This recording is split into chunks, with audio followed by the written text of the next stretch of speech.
Hello, this is my unboxing video. I would take a water bottle for water or juice. I would take a hat for if I'm going outside. Shoes. I would have my backpack. In it, I have my pencil case with my markers.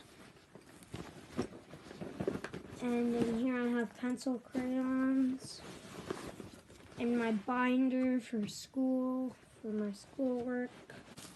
I would take a snack, a banana. That's a quick snack I could eat while I'm on my break. I would take a soccer ball for recess. I could kick it around with my friends. I'd take a book. I have a book for it so I could read on the bus or whenever I feel like it.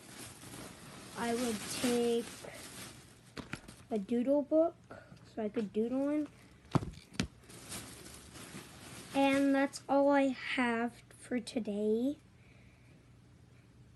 Thank you for watching. Now, epic fails. Get back in.